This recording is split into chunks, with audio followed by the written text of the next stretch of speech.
Welcome to Amplify, the personal brand business show. Today on the show, Bob is speaking with Jess Lorimer. Sell them what they want in terms of transformation, give them what they need. How you deliver that's up to you. But the real danger is in people who say, Jess, corporate companies have never bought anything like this because it is so radical and it is so needed and they just don't know it. And I always think to myself, that's interesting because the planet Earth is a few million years old. And we've had a few, millennia of people on the planet.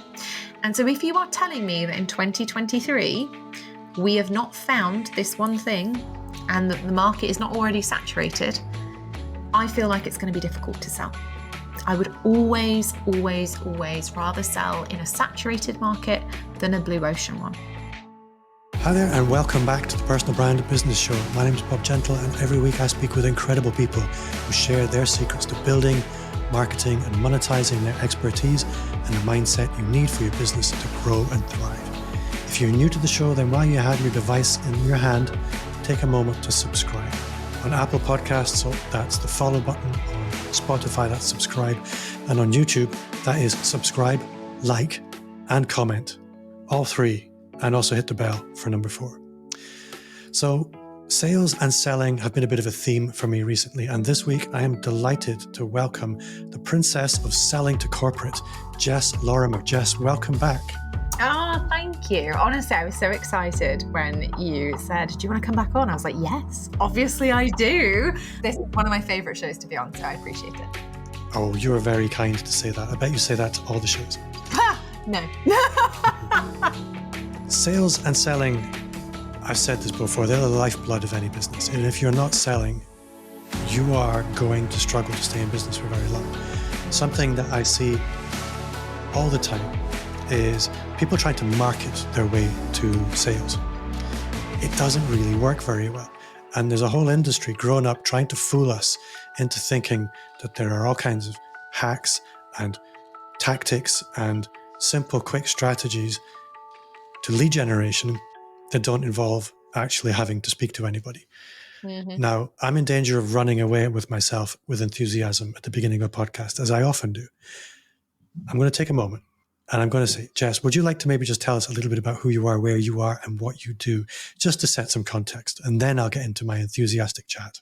Well, I love the enthusiasm because I also sit very much on your side of the fence. So I feel like this will be interesting. So I'm Jess. For those of you who don't know me, I started selling to corporate, the brand, and also the phenomenally SEO savvy named business quite a long time ago. In fact, I've been in the internet marketing world for almost 10 years now. I'm about to celebrate my 10th business birthday in March 2024, which feels like it's coming around a lot quicker than I expected. So I started almost 10 years ago teaching entrepreneurs around the world how to successfully sell their services into corporate companies. I also run a consulting business myself where I work with corporate organizations, primarily in the sports industry, to support their sales teams in selling corporate hospitality, sponsorship, and partnership opportunities. So I see all and every single sales mistake, sales win, sales trend, insight across, it feels like, the world at this point. So selling to corporate is very different, I guess, to selling traditional small business to small business, I'll call it. I guess before we get into that, I'd like your perspective on this industry that's essentially trying to help people avoid selling. I think you know who I'm talking about. Not specific people, but what's your perspective on that? So it's always interesting, isn't it? Because one of the biggest questions that I get asked is, how can I sell without selling? And one of the other biggest questions that I get asked is, how can I not be sleazy when I'm selling? And it's interesting because the two questions essentially are the same thing, right? We don't want to burden people. We don't want to make people feel bad with our sales activity. What I find interesting is that there is an entire industry and generation, and I'm going to call it out, of the baby business coaches, teaching other baby business coaches to be baby business coaches, who have made millions out of the lack of confidence that some people have with sales.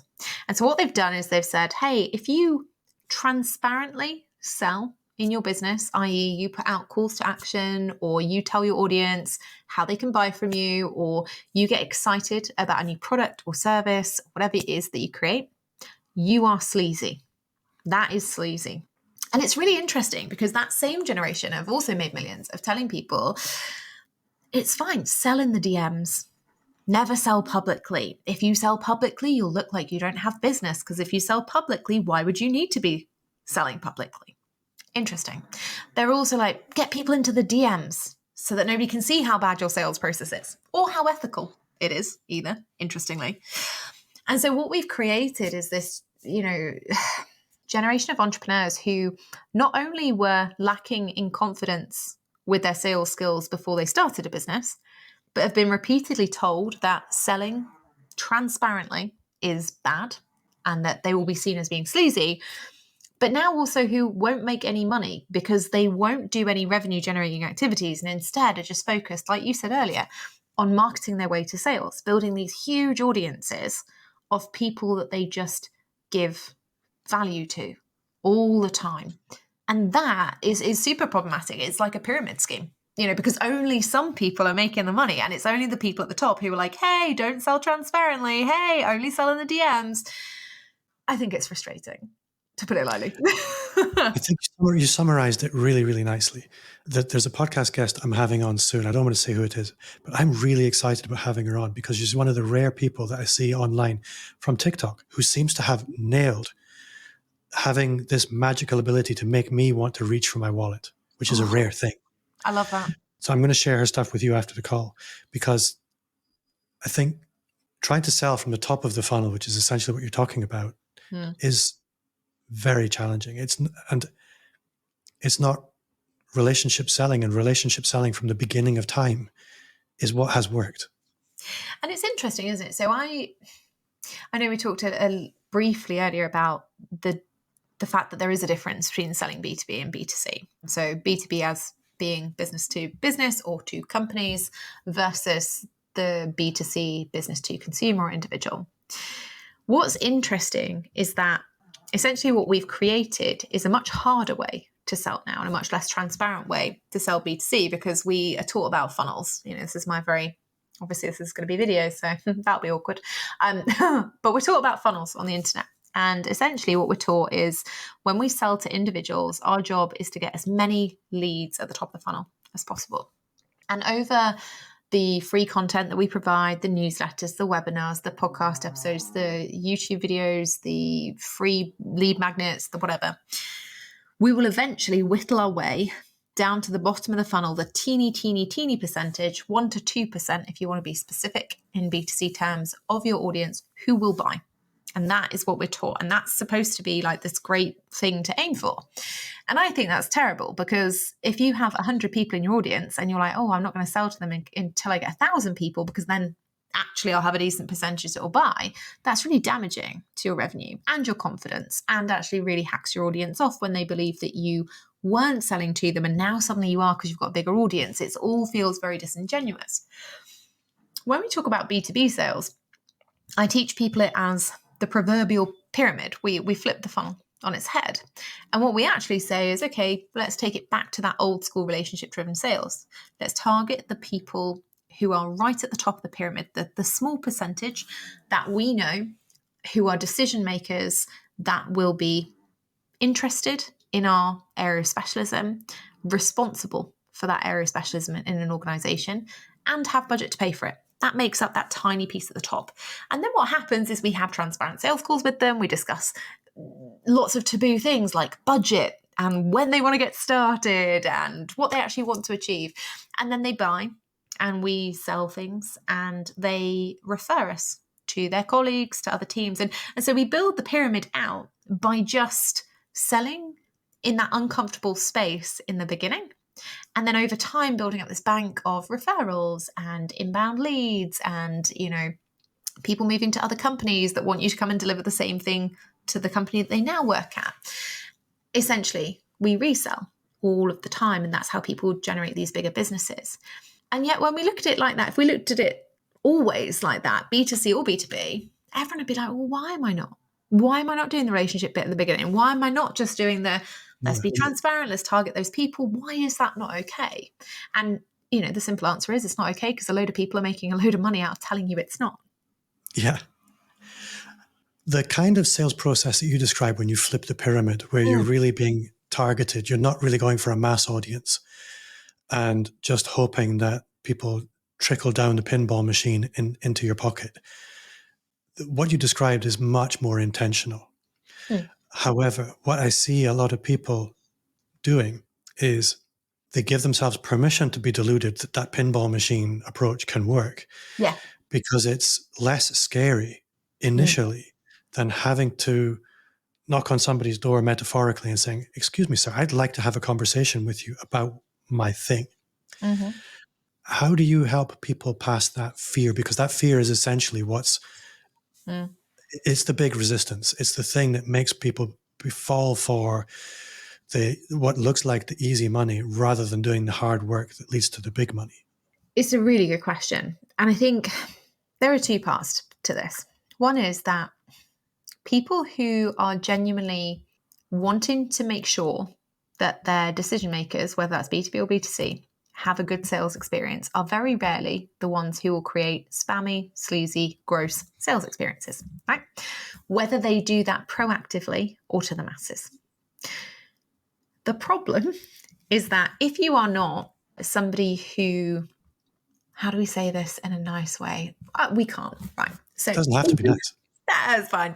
So if you're not somebody who has a social media personality, right, i.e. you are not somebody who was destined to be famous, perhaps you did not score as a star on the wealth dynamics test or whatever else we're measuring it by, and perhaps you are somebody who, doesn't live the kind of faux aspirational lifestyle that goes down really well on social media with the masses, it's going to be very difficult for you to convert. You're always going to have a smaller audience. You're always going to have to stand out through either having a very, very small niche, or you're going to have to stand out through being exceptionally good and really good at marketing. So exceptionally good at what you deliver and exceptionally good at marketing. Now, I'll be honest, I am that person. I have no faux aspirational things at all. I spend most of my time in my home office. You have a chihuahua. I know, I was just going to say, with my snoring dog. So if you hear Max, it is him. It's not me that makes the noise. And over the years, I've been really successful with sales and with revenue. And the reason for that is because I've been very, very specific and intentional in both sides of my business. What I do is very niche, and I'm very lucky not lucky, I work quite hard to be very good at it. So if we come back to the fear piece, sometimes the fear is actually of being famous, right? Because the general feeling is that we should all want to have these huge audiences, become influencers. That's how people buy. You get thousands and thousands of people, and then they just all queue around the block to buy the stuff. Fine. It's quite likely, though, if you're somebody who's worried about creating those good sales experiences, you're probably not going to be able to cultivate that large audience. And even if you do, you're going to feel uncomfortable selling it to them because of problem 2, which is the mindset or confidence piece around how can I do this and not be sleazy McGrosebag, right? Interestingly enough, that confidence, some of it comes from mindset. So some of it comes from how you feel about yourself on any given day. I know that if I wake up and my favorite jeans don't fit one day, I feel a little bit less good about myself than I perhaps did the day before. And maybe that affects my confidence with selling, with everything, right? Yeah. Some of it, though, is to do with skill. So what I call the confidence competence matrix. Some other people know this by like the Dunning-Kruger curve, but generally we understand that if we increase our skills with something, our ability to do a task, we are able to be more confident about how we execute that task. We're also able to be more consistent with the implementation or execution of that task. What's interesting is that the online space, because it has been so pyramid schemey over the last few years, is that nobody really wants to teach the skills, the genuine competencies, because if they did that, you'd stop buying. And that is what keeps everybody in this kind of fear around sales. And so people can fall into the trap of feeling like sales is this big unknown, sales is really difficult.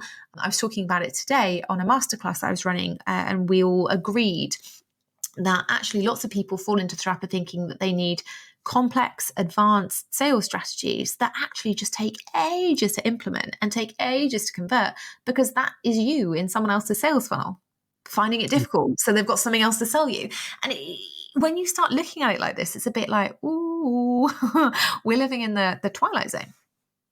It's the health, it's the business equivalent of, in the health space, you can go and get all kinds of fancy therapies and they will make you well.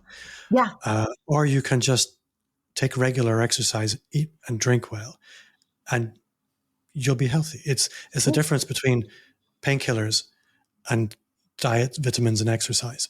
Everybody wants to reach for the painkiller because it'll take the pain away temporarily, but it won't make you well. Exactly. A good, disciplined sales process will make your business well. Yeah. And we also have to remember that you don't have to like it. I think there's this misapprehension, right? I've worked in sales for a very long time. I'm probably a rare breed in that. I think I've said this before, maybe to you, but when I started out in sales, I started in a grad scheme for a company that used to hire hundreds of graduates every March and every September. And in my particular intake, we had 86 of us just at the London office. 86. 4 of us are still in sales. So I'm a rare breed in that I really enjoy sales as a theoretical construct. I really enjoy it practically and the implementation of it. And I enjoy training. And I enjoy the data. And I've done my own research studies and things into what people do and why they do them and how much they charge and why that is. And what's always interesting is that everyone assumes that good salespeople are natural salespeople, or that they just really like selling, or that they really are money motivated.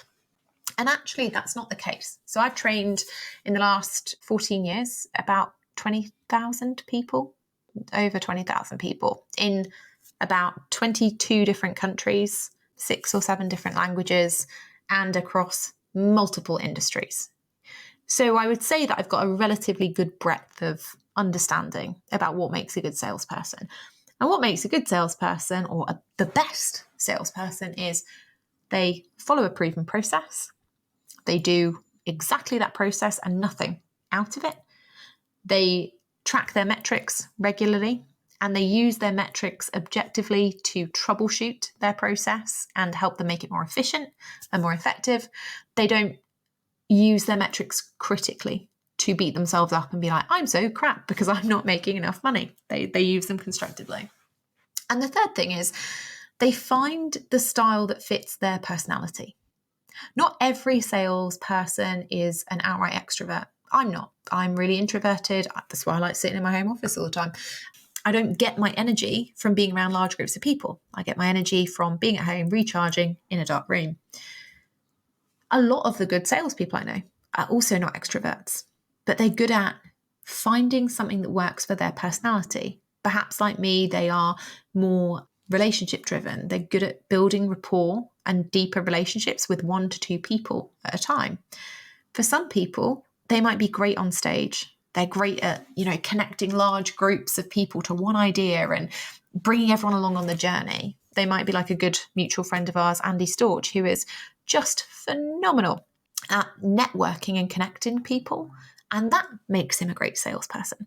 It doesn't matter, but you find the thing that works for your personality and you do that consistently with a proven process and you track and measure your performance regularly, that's going to make you better at selling. All this kind of mojo about should we create endless reams of content, show up on social media, live the laptop lifestyle, whatever, fine. It can build your brand.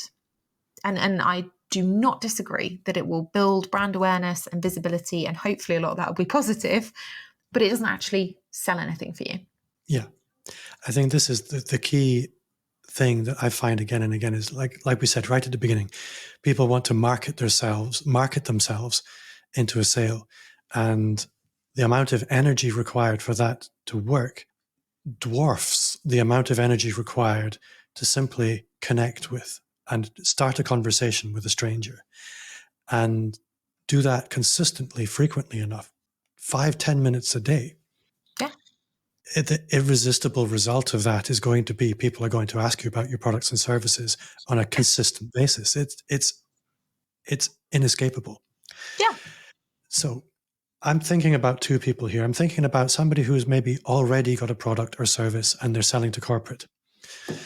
As somebody who regularly, as a weather eye to the space, you'll see people making ridiculous faux pas on a regular basis. Yeah. So I'm curious to know, as a spectator, what are in your fail video top 5? I'm glad you specified 5. So I think if I had to pick 5 things that were the big fail moments for people selling to corporates, one would be they don't do proactive outreach. So, they sit on LinkedIn and they're great at posting on there, but they're not actually building one-on-one relationships, because again, that's a marketing activity, posting on LinkedIn, not a sales activity. They can be combined, so don't come at me. But posting on social media to get corporate clients is not enough. The second thing that I'd say is automating outreach is just awful. Like, it's always rubbish. There's always the tech snafu where you've written that it should put their company name in, and actually it just wrote company name with lots of asterisks or something after it, which is embarrassing. And also your deliverability decreases. The thing about proactive outreach is that it should be about cultivating transparent one-to-one relationships, not about automating it to make it more convenient for you, but actually fewer results. I would say focusing on offers first. So a lot of people focus on and really get stuck on, what offer can I sell to corporate? How much do I need to charge for it? What's going to be included? What will the name of it be? How can I create a sales page for it? And they don't even know if it's needed yet. They haven't spoken to anybody about whether they'd actually buy it for their organization and whether it would be helpful, and they've done no co-creation work whatsoever. Fourth one would be anyone who uses like gimmicky outreach. I had one a few weeks ago where the person, and they do this to me regularly, so if they listen to this, hopefully they'll stop, but they pitch podcast guests. And so they pitch them. And so every 3 months I'll get the same guest and they'll pitch them to me, and I won't respond because we don't have that relationship anymore where I tell them. And they'll go through a cycle. They'll follow up with me. And the first follow-up will be like, hey, Jess, you didn't bother to respond to my email about so-and-so. And I'm like, good. That puts me on the right foot, happy foot. Their second email will always be like, you must have missed this. No, I didn't. I just ignored it. And their third email, the one that really grinds my gears, is always subject line, you are harder to get hold of than the Pope.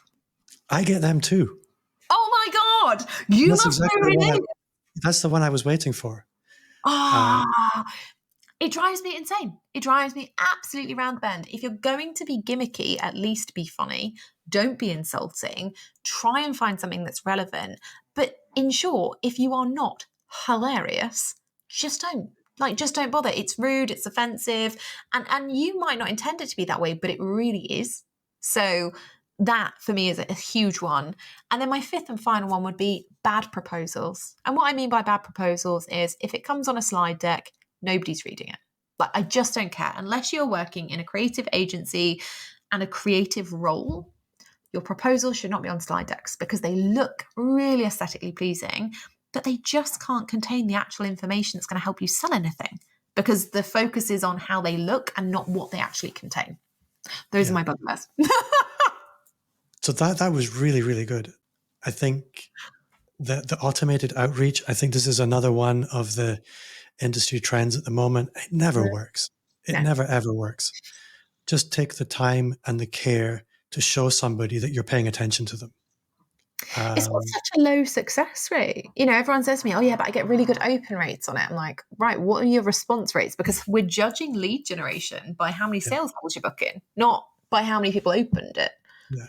And I think also putting that in the marketing bucket. Automation's fine for marketing. Yeah. But if you want my actual attention and you want to manage that, call me, Yeah. email me directly, send me a video message. I don't Yeah. care. But let me know that this isn't automated, and then you'll have my attention. Exactly. So the next person I would like to look at is completely different.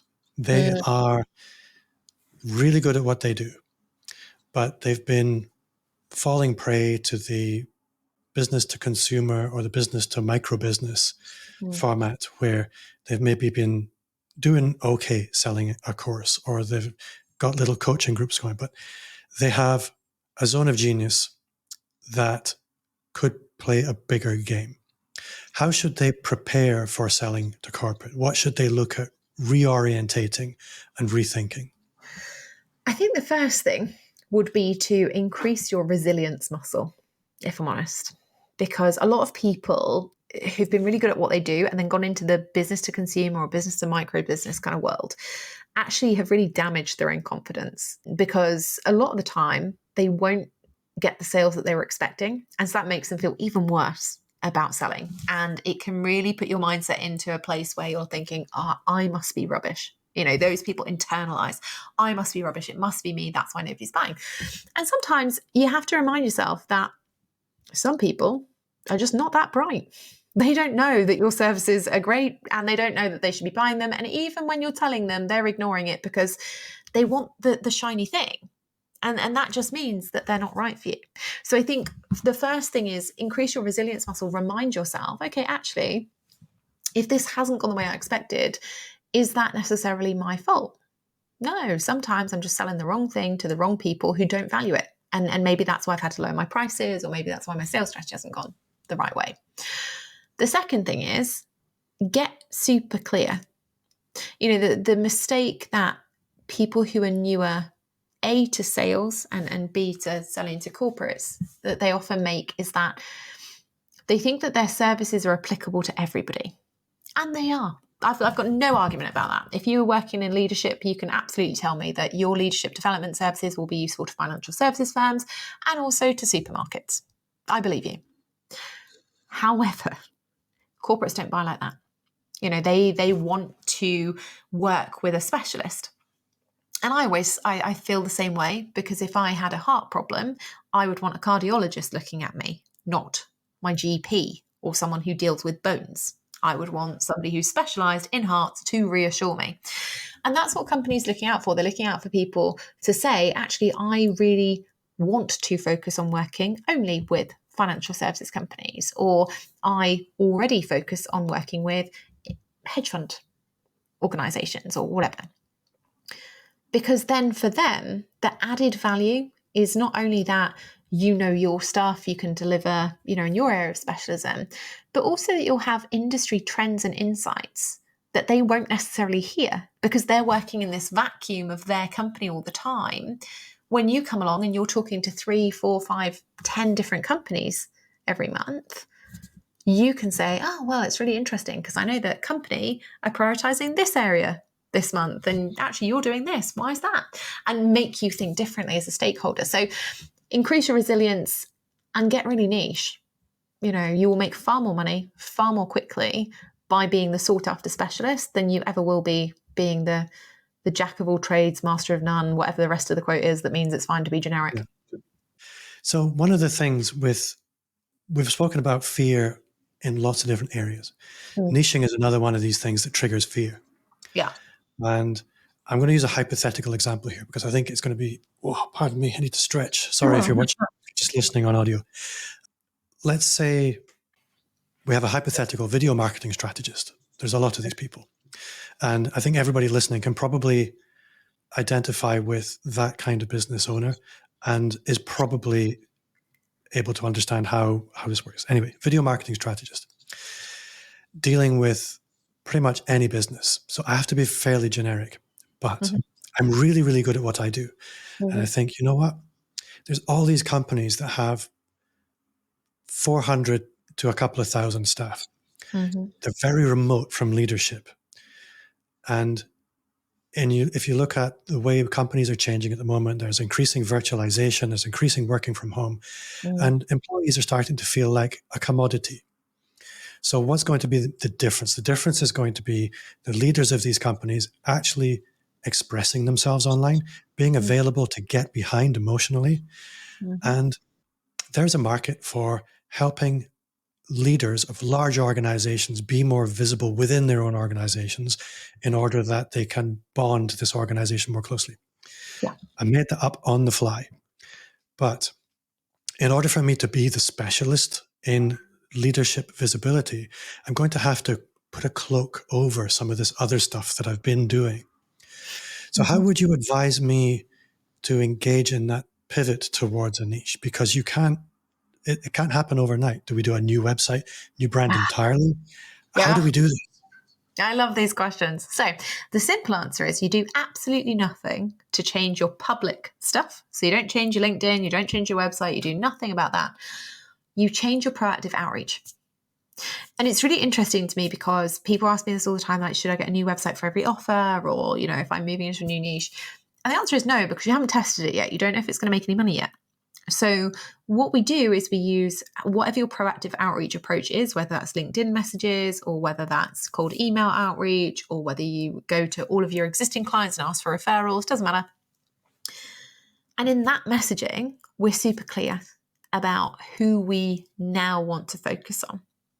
It is highly unlikely, and I can't say this strongly enough, it is highly unlikely that a stakeholder at a busy time of the year, so any time that isn't between June and September, any of the rest of the year, they're going to be too busy to be like, oh, let me go and have a look at so-and-so's website. Oh my goodness, well, he said or she said that they were a leadership visibility expert, and here they are daring to sell something else. They're just not going to do it. Like they're really, really not. So, you know, you can be clear in your proactive outreach and you can absolutely target people in the way that you want to take your specialism forward.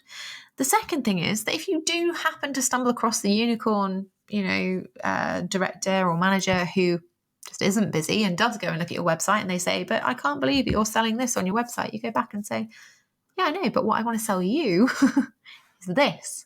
Because I think that your company would really benefit from this particular thing. And the reason I think that is because other companies like yours manage it really well. And these are all the benefits they get. So would you like to have a chat about it? Yeah. Great. Transparent. So another question, I guess, that's very well aligned with that is the first one's always the hardest. It's a little bit like a murder, I suppose. Yeah. Because we want to be able to show that we've done it before a lot of the time. So how do you handle this, being able to show you've done it for the first time? Do you suggest just do it for free, do it for cheap in order to get the social proof? What's your perspective on that? The great thing about companies is the way that they assess your credibility and ability to deliver transformation is in two ways. One, it's about the questions you ask. How do you demonstrate that you can help them diagnose the right issue? You know, most decision makers will think that they're having one issue with their team potentially, and actually it's completely wrong. They're looking at the symptoms and not what's caused it. So asking good questions helps you demonstrate credibility, authority, build trust. The second thing that they look at is, do you have a process? You know, most people, I could go out on the internet and, you know, could do it tomorrow, be like, hey, I just help you make more money. And most sales trainers do. They're like, I just help you make more money. And when you ask, okay, cool, like, but how does that work? They're like, well, I help you make more money. Yeah. And, you know, that's not ideal. So what you want to be doing is sitting down on your sales calls with your decision makers and walking them through, okay, cool. So here's what your problem is. This is where you want to get to. This is how I would see you achieving that.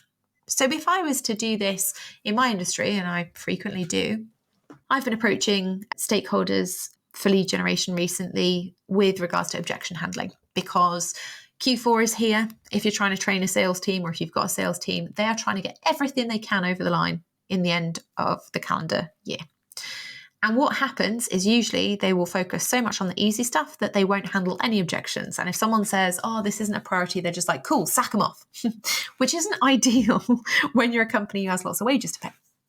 So I'll always approach and I'll get onto these calls and I'll be like, right, okay, cool. So what do you think the problem is? Why do we think they're doing that? What do we think the common links are? And we'll talk about what they want to change to. And I'll say, okay, so what is it that you'd like to achieve? And they will all say, well, we'd really love it if our salespeople were more consultative. We'd really love it if they handled objections in a positive and productive way so that customers are left with a good feeling regardless of whether they buy or not. I'm like, brilliant. And I'll say, okay, cool. So in order to do that, firstly, we need to look at a cross-section of what your salespeople are doing now. You know, let's have a look in their emails. Let's see how they're responding. Let's analyze some calls and see what's going on. And then what we do from that point is we identify the 3 top reasons that they struggle to handle objections. And we put a plan in place to help them manage those particular elements. So whether it's time, whether it's, feeling pressured about the end of year coming up, or whether it's they don't know how to handle objections properly, let's put some things in place. And then we'll talk about delivery methods. How do your salespeople learn? Oh, well, they love workshops. Great. Okay, cool. So do you want to do it virtually? Do you want to do it in person? So you can start to see that not only are you creating a process, but you're also co-creating a delivery method that's going to be workable for them, that's going to actually give them the transformation. And it's these things that make you stand out. Simply showing up and being like, I've already sold to company X, company Y, company Z, that's fine. But the company you're prospecting doesn't really want to know about them. They want to know, how are you going to do this for us? So you don't have to have tons of case studies or testimonials. You have to have confidence in your own ability, for sure. And you have to be able to walk through with them the process that you feel like you would take them through, to give them confidence that you are actually aiming for the transformation they want and not just selling them something, that theoretically might work or not. What I really like about that is, in sales, frameworks are your friend. Yeah. For a really powerful reason that people don't understand. Yes, it does allow you to walk the client through the journey of the transformation. That's really, really useful. But what it also does is it takes the pressure off you to say, I'm fantastic, because you can externalize it and you can say, the process is fantastic. That investment in a framework is probably the best thing you can do in sales. It completely changed my business. Where I wanted to talk next, I guess, is budgets. I think after this question, I'm probably going to have to round things off. But I can see 2 routes, two potential results. I'm trying to sell you my thing you've never spent money on before. So I want to come in and I want you to hire me to polish everybody's shoes. You've never done that before. It's a ridiculous idea, I understand, but there's no shoe polishing budget. Yeah. And then I have another product that's a leadership or a sales-oriented product. Well, we have budgets for that. We spend money on that every year. So I've got pre-approved permission as a stakeholder to spend money on that. What's your perspective on designing a product to suit something you know there's a budget for, as opposed to helping a client? So Bob Gentle can design a product for a budget, or he can design a product I think they actually need. Which route should we take? So I think this depends on how much integrity you've got, quite frankly. So I say to everybody, your job as a salesperson is to sell them what they want, and your job in delivery is to give them what they need. So, yeah. And that is because I believe in delivering the transformation the client wants, right? So, for example, the hypothesis that you kind of posed there around shoe polishing versus leadership development. And I can see this link. So for anyone who was like, how the hell do they link up? Don't you even worry about it. I got you covered. So if I was the person who had both of those things, I'd be going to companies, and like most companies, I'd be getting them to self-identify, okay, what's the problem? And, what is the consequence of not solving that? And we'd probably talk in that leadership kind of questioning around what's a problem for your organization? And it's probably something to do with work culture, right? Oh, we've got a really poor work culture, and some people are really awful and some people are really nice. It's a problem. And you'd be like, okay, cool. Like, would you like a solution that would help everybody feel equal at work? And they're like, yeah, great. Would you like something that made people feel confident about themselves so they could go into meetings and show up like a leader? Yeah. Would you like, a solution that's going to help you to boost the morale of your employees because we know that impacts productivity? Yeah. And would you like a solution that's going to also help you save time for your employees so they can go and do their actual job day to day? Yeah. Great. The delivery method is the shoe polishing. But the way you're selling it is, we have this amazing confidence boost clothing shenanigan that we can come in, we're going to deliver one-to-one to all of your employees, and they're going to feel equal, they're going to feel valued, they're going to feel motivated, they're going to be productive, they're going to save time. That's what companies buy. The actual delivery method, they don't necessarily care about. The danger, I would always say, is absolutely sell them what they want in terms of transformation, give them what they need. How you deliver that's up to you. But the real danger is in people who'll say, Jess, corporate companies have never bought anything like this because it is so radical and it is so needed and they just don't know it. And I always think to myself, that's interesting because the planet Earth is a few million years old. And we've had a few, millennia of people on the planet. And so if you are telling me that in 2023, we have not found this one thing and that the market is not already saturated, I feel like it's going to be difficult to sell. I would always, always, always rather sell in a saturated market than a blue ocean one. And I think that is the problem that we see if we took it right back to the beginning of this conversation, B2C versus B2B, or the way that the online space versus the way works versus the way that the normal space works. The problem is that everyone's looking for the new thing, the blue ocean thing, the thing that's never been discovered to sell. That's actually much harder, whether that's selling it to consumers, to micro businesses, to companies, because you have to do an awful lot of education and you take a lot of risk that they will eventually end up understanding and prioritizing this crazy blue sky thing that nobody else has ever thought of. Whereas when you're selling in a saturated market, your job is just be better than your competitors, have a better sales process, be better at delivery, actually prioritize and build relationships with your customers, resell to your customers, show up and do the thing you said you're going to do. And that will actually win you way more business than trying to find the blue ocean thing that nobody's ever heard of that takes a ton of time and energy. I think at the end of the day in sales, fortune favors the brave. And I guess where I'd like to end is maybe just tell me a story of the difference deciding to take that step to selling into corporate can make. Because it's one that I think a lot of people haven't taken. They're kind of stumbling through business. They're doing okay. But if they do make that change, what can the impact be? I think it's twofold. The average B2B sale in the UK is worth £10,000. The average B2C sale in the UK is worth £1,500. We know that the average B2C sale also comes with the funnel mentality, the constant content creation, the influencer marketing, and the software, the email marketing systems, the CRMs, etc. It costs a lot of money to run, costs a lot of time to run, it costs a lot of energy and headspace. B2B sales is proactive, so it's a little bit different on the confidence front at the beginning. You have to be brave. It's cheaper to run because you only need an email marketing software like your own Gmail or Outlook or whatever you're using. And you have to be relationship driven. But actually, practically, from a revenue perspective, the money you make will be 5 times more for 5 times less work. That's really nice.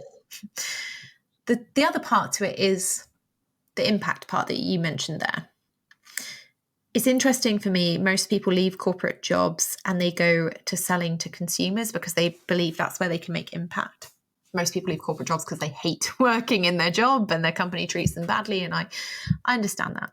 Working on a one-to-one basis or even a small group basis, or even building an audience of a couple of thousand people who listen to your podcast every month, shout out to the couple of thousand people who listen to mine every month, it doesn't necessarily create the impact that you could create if you worked with corporate companies. Because when I go into a corporate organization, I could be training teams of 500 across multiple countries. And those people will go on to teach new generations of salespeople best practice techniques. And they will go on to, be more successful, which means they'll go home with a bigger commission check. They'll be able to provide for their family differently. For me, the ongoing impact of that is huge. And it is, in a practical sense, larger than if I was to only work with consumers. Does it mean I don't enjoy the work I do with consumers? Absolutely not. Does it mean that their breakthroughs are lesser? Absolutely not. But in terms of measurable impact, I think that you can make a lot more impact a lot more quickly working with organizations through the sheer size of their teams and the budgets that they have and are able to allocate to initiatives.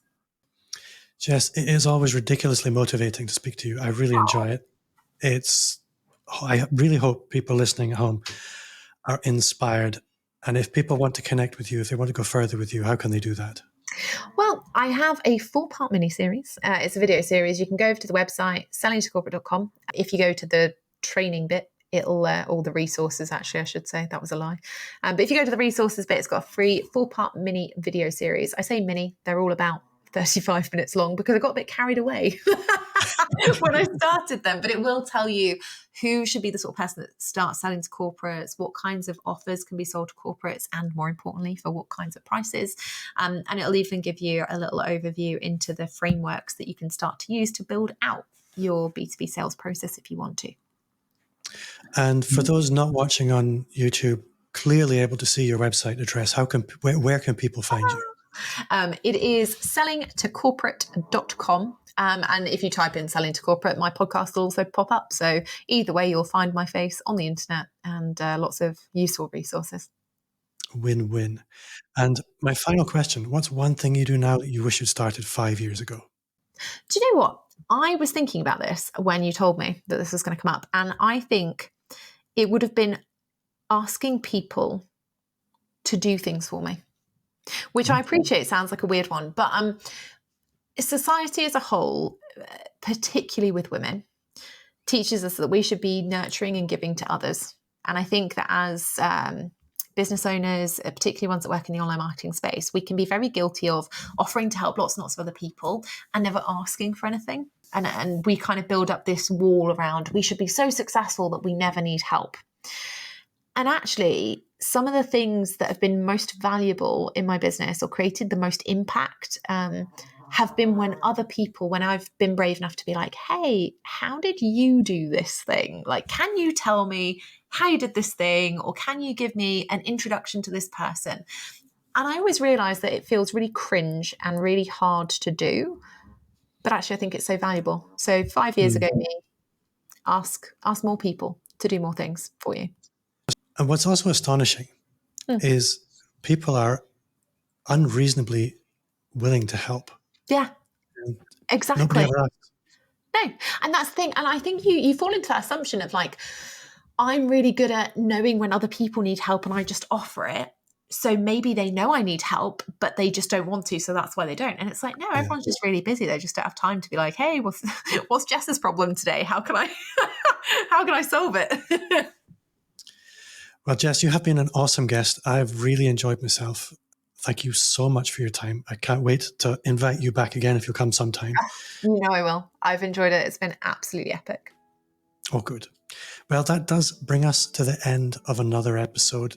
Thank you at home for listening or watching. And if you did enjoy the show, then I would be thrilled if you would offer a 5-star review wherever you listen to podcasts. And a little reminder, if you're on YouTube, it's the like button, the subscribe, and the bell. That way you won't miss an episode. If you did enjoy the show, then you will love the Personal Brand Business Roadmap. It's 50 pages of everything you need to start, scale, or fix your expert business. It's 100% free as a gift from me. Just visit amplifyme.agency/roadmap or hit the link in the show notes. Jess, you've been awesome. Thank you very much for your time. Thank you.